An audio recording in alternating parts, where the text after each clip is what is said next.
Hey there! Welcome to Manhwa Tales. Hope you all are having a good day. The story begins with a man sliding a wedding invitation to a beautiful woman. He says he's getting married and that it must be hard for her to accept this. But it wasn't easy for him either. The girl, heartbroken, says that she gets it, then asks who's the bride. The guy looks worried as she opens the invitation card. Trembling, she sees the name of the bride, Nari. The girl, looking so hurt, wonders why the hell it had to be her. She stands abruptly and storms out. The guy grabs her arm and calls her name, but she snatches it angrily. We then see her throwing up in the bathroom, having a breakdown and wondering, why? The man who used to be her boyfriend until a month ago, Sung Jae Kim, is getting married to another woman. She then stands up and gets herself together, telling herself that she can handle goodbyes, and she's used to betrayal because since being a child, she's been through it countless times. The scene shifts to the past where small Yeomin is crying in front of her mother's framed picture at her funeral. When a hand grabs her shoulder abruptly, it's her father telling her that this woman will be her new mom from now on. Yeomin stares at the woman who caused her mother's death and her daughter as they smile. Her dad tells her to be good and say hello to her little sister and asks if she will treat her well.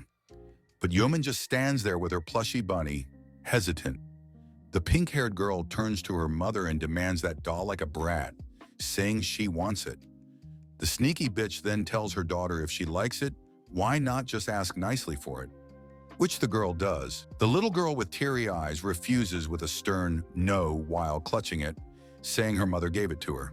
Her father then snatches the doll away, yelling at her that she can't treat her little sister like that and how she needs to share. He then hands it to the spoiled brat, telling her she should share with her big sis, which she agrees to, acting all innocent. The insufferable brat then looks at Yeomin with an evil, wicked smile, taunting her. But that was just the beginning. Her half-sister wanted everything she owned, her clothing, makeup, jewels, everything, no exceptions. So she moved out as soon as she became an adult. It was just a shabby studio, but she was just happy to get away from them. She met her first boyfriend. At first she wasn't interested and didn't want to open up to anyone, but eventually agreed due to his persistence. The scene shifts to her family having dinner as her stepmother asks her if it's true that she's dating Sung Jae Kim of Taeju Holdings. The sister speaks up, looking annoyed. She tells her it's the truth, and how Yeomin acts all innocent when she does around flirting with men behind their backs. They start whispering, although she's sitting there. If he's whom they think he's, then he's the nephew of Taeju Group's chairman Yoon, and that he's rumored to be promoted to director soon. The father confirms, saying he's got the best shot at moving up the ladder and surpassing even the chairman's own grandson. The mother then shrugs, saying that it's probably nothing serious, right, Yeomin? To which Yeomin calmly replies that they're seeing each other with intent to get married and that he might be paying them a visit soon. Her sister grits her teeth in jealousy. Yeomin thinks to herself, it was the truth back then. Was it her fault for telling them? She has no idea how they planned this, but once again she was robbed. Her boyfriend, who promised to marry her, was snatched away by none other than her half-sister Nari. We are back to the present, Yeomin dashing out of the bathroom with her head hung low. She bumps into someone and stumbles. As she was about to fall, he grabs her hand. She apologizes awkwardly, saying her mind was elsewhere for a sec. The person calls her last name, Mrs. Che. She lifts her head, remembering the guy's voice. She stares at the strikingly handsome black-haired guy. Hwan Yun, she thinks to herself. The guy states how he didn't expect to see her there. He notices her teary eyes and comments that she seems too absent-minded to watch where she's going. She wonders why he's there, as she greets him formally with a small bow and a hello, sir. We then learn that Hwan Yun is none other than the grandson of Taeju Group's chairman and the team leader of the research and development team that she's part of. He's related to her ex-boyfriend, and they're also the worst of enemies. After this little introduction, the female lead notes that she didn't expect to see him there, and if he was there for dinner. To which he replies that he's meeting someone for dinner. We see a woman standing behind him, glaring at Yeomin like she's about to steal her date. "Don't worry, my fellow webtoon addicts. It's just a blind date." Yeomin then apologizes for holding them up and says she will see him around at work. She then turns and leaves. She's standing in the rain at the bus station. It turns out that feeling upset, she just hopped on a random bus and ended up at this random place. She doesn't even know what to do or where to head. She then sees a buy one, get one for free ad for a beer at a store next to her. In her sad state, she gets a few cans and jugs them while sitting at the bus station. Dazed, she wonders where it all went wrong for her. She reminisces about a time when she met with her ex. As she got in the car, the bastard hides his phone away looking nervous. Not noticing it, she asks if she kept him waiting long, which he disagrees with, saying he just got there. Suddenly, she gets a phone call from Nari, who's acting surprisingly friendly, asking what she's doing, to which the female lead asks why. The sneaky bitch then asks if she's free this weekend, as it's been a while since they had lunch together. To which she declines, saying she already has plans, as she felt it was too suspicious. She closes the call, then she's taken by surprise by her ex, who's questioning her about being too cold to her younger sister. He frowns, saying how all this time he thought her family were the bad guys. But it looks like she also had a bad attitude towards them. He comments that it's immature of her to push her sister away after she reached out to her. She tells herself that he should know how they treated her, as he's been watching her from the sidelines, and yet he had the nerve to say that to her. He then presses that if they're going to get married, their families are going to meet soon, so why not keep things cool with her family? He asks if she gets what he's saying.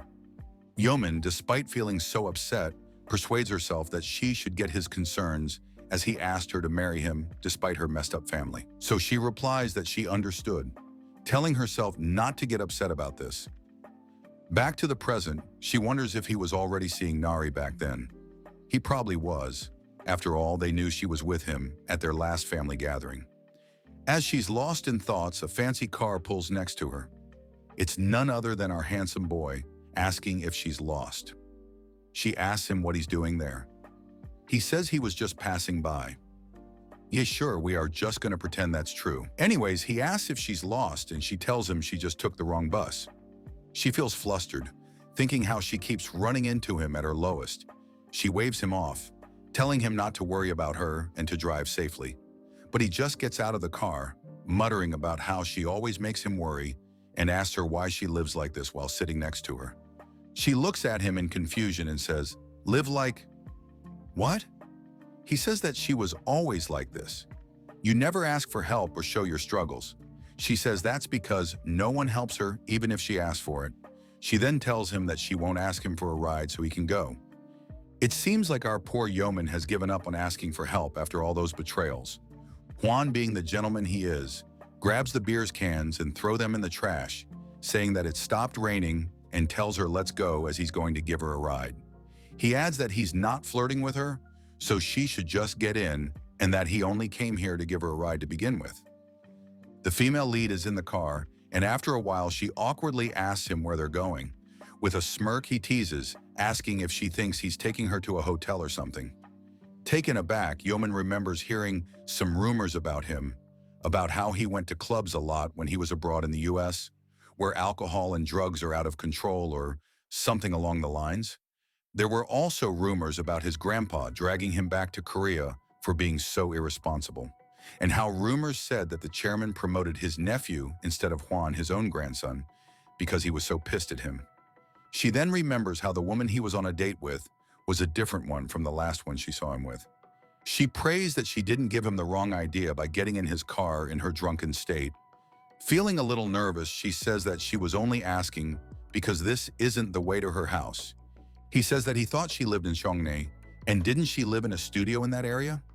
She's both surprised and embarrassed at how he remembers something she said a long time ago, then admits that she recently moved when her lease was up, and she now lives in Seongsu. He tells her to put her address in. She then relaxes after realizing her thoughts were running wild with all those rumors. One seemed to have read her mind, as he calls her name and clarifies that if he wanted to make a move on her, he wouldn't have used such useless methods. He confidently states that she doesn't need to worry, as he makes it very clear when he wants something more from a woman. Startled, she retorts that it makes sense as she always sees him with a different woman in the hotel, so there is no reason to hit on a coworker. The guy seems taken aback at her comment as he asks what she's on about. She tells him that the woman she saw with him today was not the same one she saw last week, and the tie he's wearing is the same he was wearing yesterday.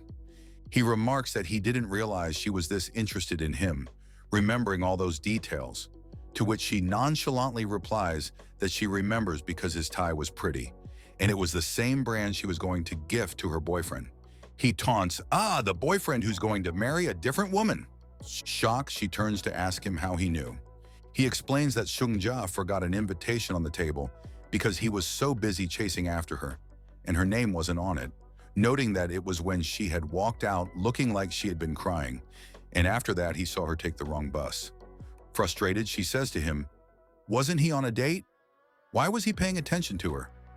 Just then she gets cut off by his phone ringing. It's Mr. Jong, head of the department.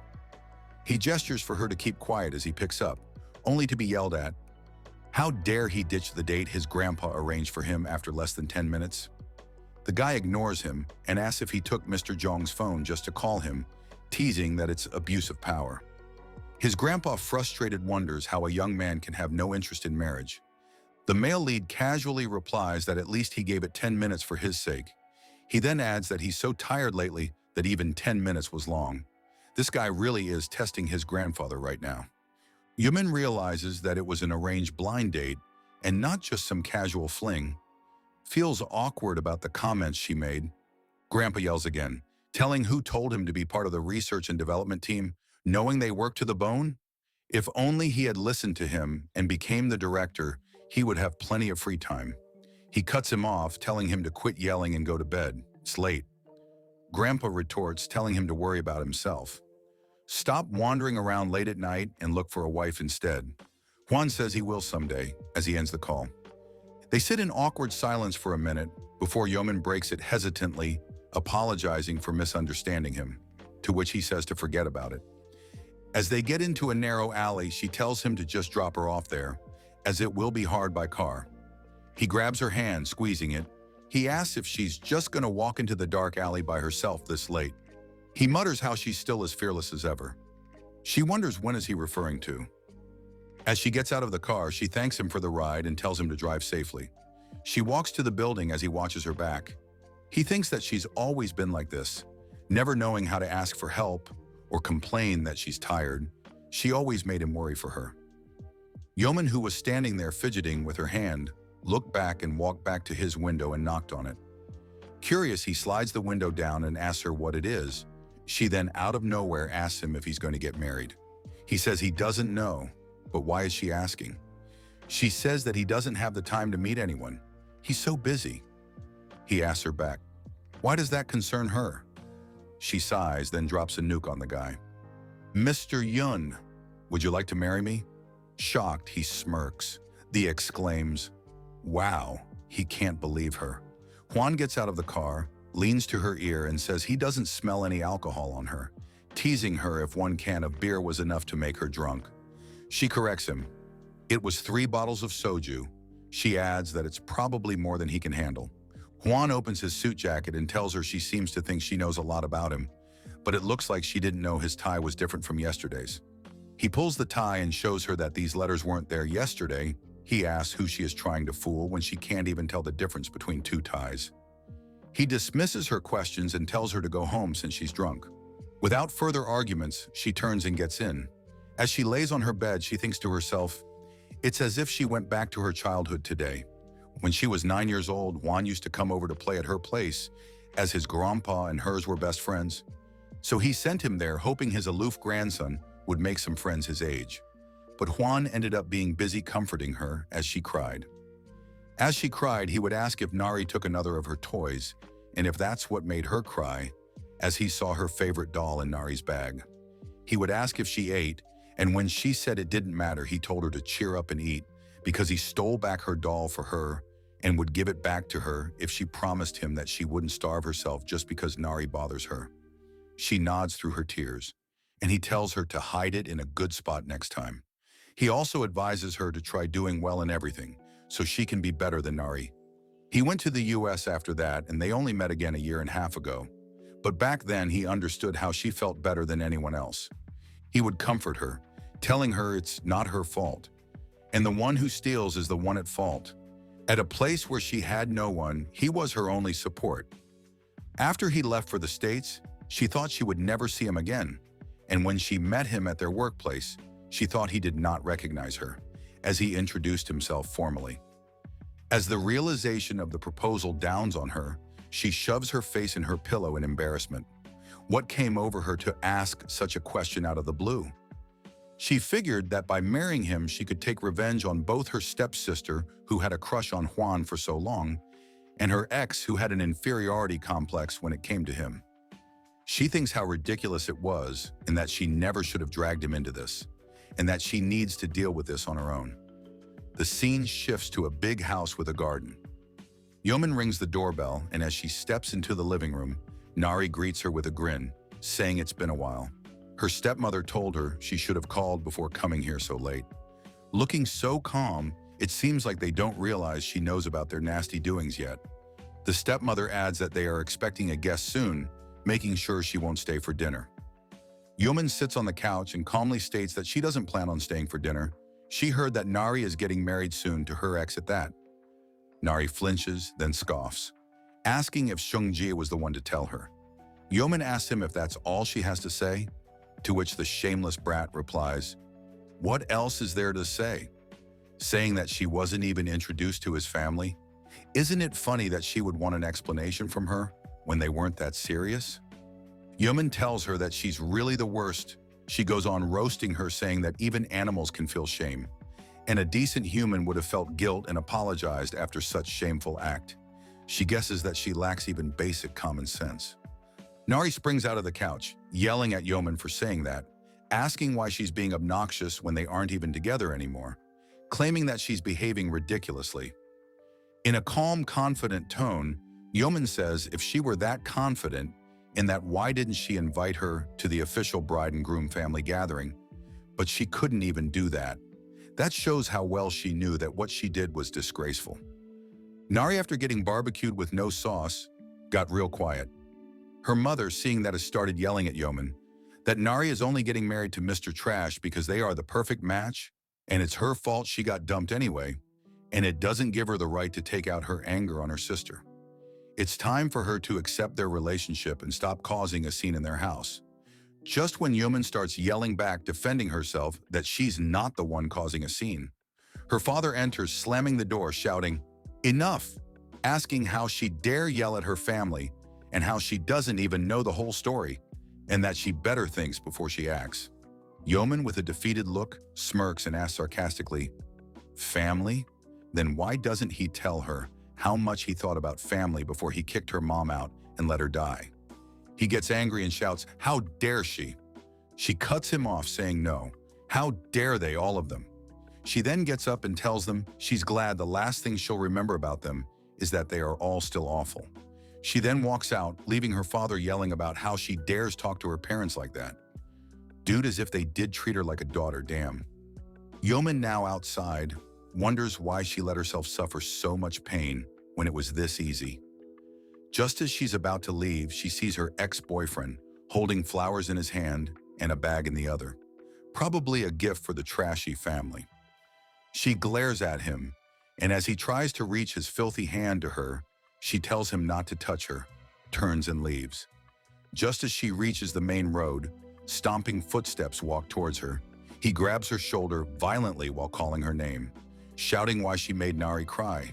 She asks him what he's on about, to which he says he heard she gave her a hard time after finding out he's marrying her, and if she was always like this. She wonders what lies did Nari tell him, as he keeps shouting at her not to bother Nari again, as she is going to be his wife, so she should treat her with respect, and says that he's warning her. With an empty gaze, she asks him if he sees her as someone who would harass her sister to get revenge. He then insults her, agreeing and labeling her as fierce and intense. She concludes that he still thinks that she's the villain in her family. He sighs and tells her that Nari isn't as tough and fierce as her, and that she's soft and innocent, so please leave her alone.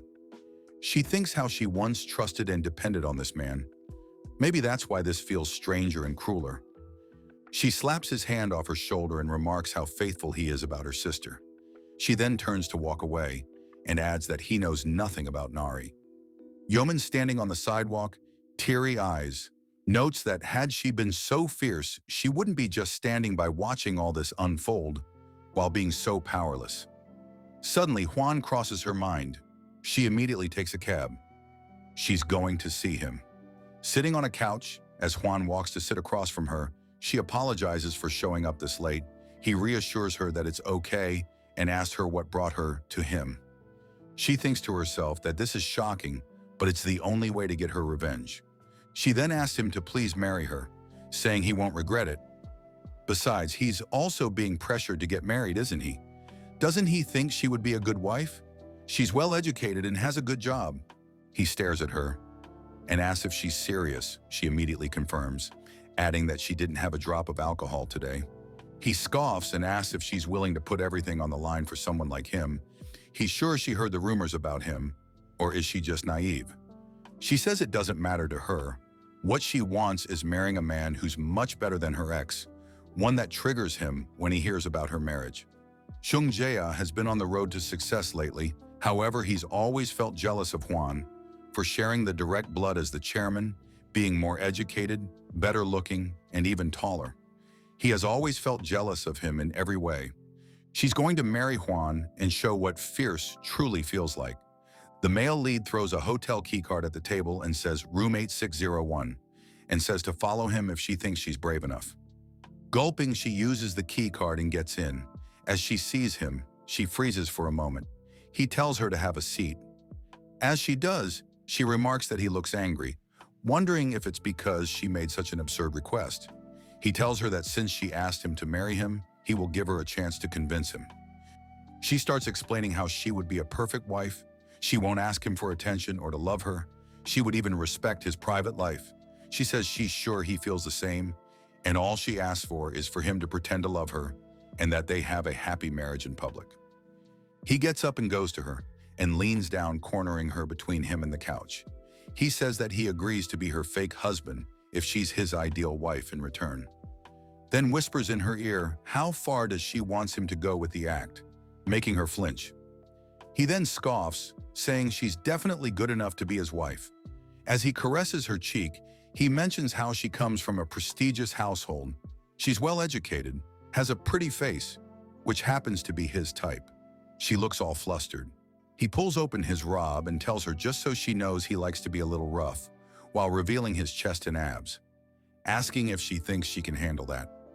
Looking up at him with a red face as he reaches his hand to her collarbone, opening one button of her shirt, she flinches and clenches her teeth as she trembles and closes her teary eyes.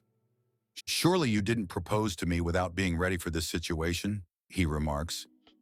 She stutters, saying that she expected this to happen. He clicks his tongue, asking again, "You did?" He opens another button of her shirt, exposing her underwear. He notices how she's trembling and clenching her fists, yet still he continues, kissing her neck, making her scream. She starts shivering, thinking her skin feels like burning. He reaches his hands to her waist, startling her and asking if she wants to take this off, or if she prefers. He does it for her. She then chokes, feeling a lump in her throat, and starts sobbing while shaking, clearly scared and unprepared for this. He sighs and pokes her forehead. He then scolds her, saying she was shaking like a leaf out of anxiety. What was she thinking, consenting to something like that? Buttoning her shirt back and closing his robe again. She hesitantly asks if he was doing this on purpose, to which he says obviously, her being so naive and following him here, he just had to show her. She tries to defend herself, saying she's not naive. She has already made up her mind before coming. He cuts her off, saying he's not buying that, although it was funny to see her gloomy face as she proposed. As he pours a glass of water, he clarifies that he's not the type of guy to go too far with someone who clearly doesn't want it. He then asks her to tell him what she truly wants. She's taken aback a little with the question as he passes her the cup of water and tells her to drink up. She stares blankly at him, so he puts the cup to her mouth and she gulps it. Then he says if she marries him, then what will happen to her? He sits beside her, Looking down, she says she's not sure she understands what he means. Pouring another cup of water to himself, he asks if she's going to be the perfect wife and give all privacy and freedom. Then what's in it for her? Does she think she will be happy playing pretend?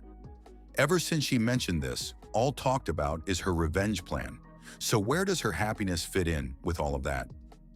Looking shocked and confused, she thinks for a moment. What does she truly want? She's not sure.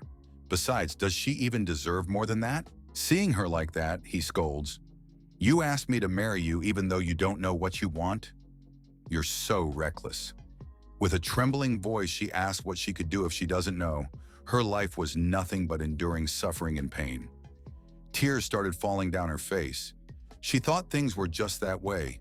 She figured she will get a new family if she married someone. So she thought she could put up with whatever until her new family became her home. She really tried to be patient, but life didn't let her. Everyone keeps testing her limits, so she wanted to show them what being fierce looks like. Listening to her intently, he asks if she would propose to someone else if he were to refuse. She nods. Maybe. Yeah. Hwan didn't look pleased with that answer.